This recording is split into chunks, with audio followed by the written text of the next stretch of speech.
Smiley Day Geeks! Welcome back to the Geeksider Show. I'm Josh. I'm Anna. And this is part 2 of our review for Critical Role Campaign 3, Episode 8. So if you haven't seen it yet and you want to avoid any spoilers, skip this video and come back later because everything we say from this point forward is going to be a spoiler.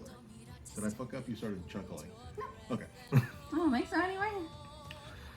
So this video is going to be dedicated to Chetney. We didn't talk about him in our first video because frankly we forgot. Yeah, and I mean there's a lot going on with just him, and we did mention him in relation to some of the other characters, but let's talk about Chetney. Yeah, so but that's why this is a two-part review, is because we forgot in the first part. We said, well, screw it, let's just make 2 videos. Yeah.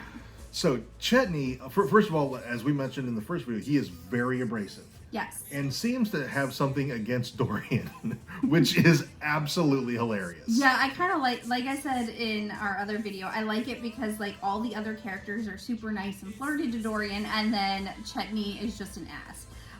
And I like that it's kind of flexing Robbie's acting chops to not be this character that everybody just dotes on, which is kind of how EXU went, and so far this campaign has went. So I like that it's making Robbie. He has a rival. Yeah, a little bit. I kind of like it. I like their interactions. Like, I like the improv push there. It's nice. Why don't you like me? Yeah, why is you don't like me? I felt that so hard. Like, yeah. I've been in that scenario. Yeah. Like you for whatever reason, like somebody just doesn't like you, and you're like, why? What did I do? Yeah. So, is Chetney going to be a permanent character? Yes, I think this is going to be, unless something happens and the dice just don't fall Travis's way and the character dies. I think Chetney's permanent. I concur. I did make a joke both in one of our videos and online about how, you know what else has 5 letters? Troll. But I honestly don't think that Travis is going to keep coming in with like revolving characters that are just temporary. I don't think that's what he's going to do. I do think Chetney is his permanent character for the campaign, like Josh said, unless something bad happens. And also, like, I enjoyed Bertrand in this campaign. Mm-hmm. But he didn't fit with the group. He didn't feel like a part of the group. Like Chetney already feels like he is part of the group, whereas Bertrand felt like he was separated from the group a little bit. So far, we haven't seen any combat with Chetney, so we don't really. He might have weapons concealed because they did. I think Dorian was like, "Do I see any weapons?" Yeah, but I think he rolled low on that perception to see. I don't remember. Or if he rolled at all, I don't remember. Yeah. But all he saw was Chetney's woodworking tools, and I don't know. Are the woodworking tools going to be the weapons? I don't think so. I think they're hidden. Think so. I think he's got some daggers or something somewhere. I feel like Travis is absolutely kind of a troll a little bit, and I think that his woodworking tools are absolutely going to be his weapons. Oh, you think? Yeah, absolutely, 100%. I mean, he might, he might have other stuff hidden on his person, but I think him and Matt have probably talked about it, and they've decided to make, like, okay, your chisel is technically a dagger, you know, your hammer is, you know, I think they've figured it out to make it work. But yeah, I absolutely 100% think that he is going to use his woodworking tools. I think rules as written, those would all be improvised weapons. But yeah, if the tools are his weapons, yeah, he's definitely worked it out with Matt. Yeah. That's like, and that's what a D4 or a D6. Yeah, that's personally what I think, is that he's worked it out with Matt to make them actual weapons, but for flavor, they're just going to be woodworking tools.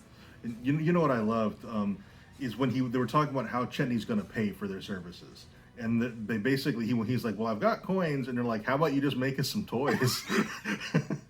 and everybody got, even Ashton, which felt a tiny bit. I think that was Taliesin coming through. A little bit, yeah. Felt like a little bit out of character for Ashton, because Ashton has debt that he needs to pay off. Yeah. And the fact that he would accept toys for payment instead of coin. But I love that moment because Chetney got so excited. He's like, really? I could make toys for you? And it was adorable. It was. This old man who was just so excited to make toys again. I kind of love that. It's this crotchety old man, but he has like this soft spot in his heart for woodworking. So like... And for toys specifically. Yeah, and for toys. Like, it's an endearing quality. It makes him endearing.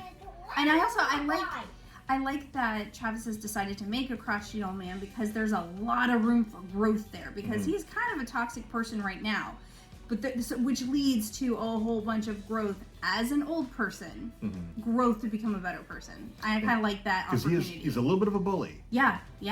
He's very much a prankster. You know, like when you open the door and when you slam the door, he's like, "Ha, gotcha, fuckers." Yeah. So now Chetney's story. He is looking for Gurge. Yes. We don't necessarily know who Gurge is. We know he has brown hair and he's tall like Ashton. Yeah. That's about all we know about Gurge.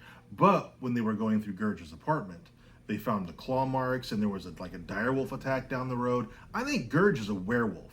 Yep. Because Travis does have a thing for werewolves. And it wouldn't surprise me if he's trying to find some way to get Chetney to become a werewolf. And there have been fan theories throughout all of the campaigns that somebody's a werewolf. And I feel like this would kind of be like an homage to the critters, like, here's your werewolf, y'all. And I also think that Gurge being a werewolf is not, like, he's not going to be a normal werewolf. I think it's going to have something to do with the shade creepers and the furniture and all that. Yeah, it's all going to be interconnected. Absolutely. Because transformation is kind of the theme through these first 8 episodes. And lycanthropy is a transformation. Yeah. So, wow, yeah. Yeah, I think they're all connected, and I think like his werewolfism is going to be similar to whatever the fuck Duggar was. Is Gurge alive? I think so. I think Gurge is alive in prison, but they're gonna end up. The plan, I think, is to take him out. Yeah. For the Watch or the Wilders or whatever. The powers that be, the authorities. I think they tried to take him out when he was in werewolf form, but it didn't work for whatever reason. I don't know the D&D lore behind werewolves.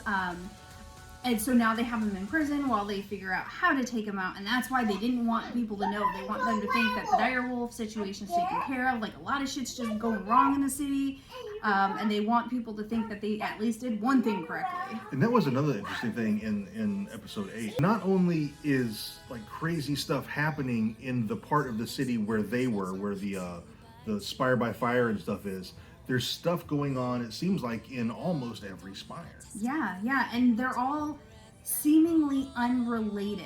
Like, you have a little bit, like the furniture on the wall, I can see how you make that connection, but like the dire wolves, and then there's some sort of haunting, but I do think they're all related, and I think they're all going to have something to do with this broomstone. I think they do need to talk to the lady who found them when they were going through Gurge's apartment. The landlord. Yeah, the landlord.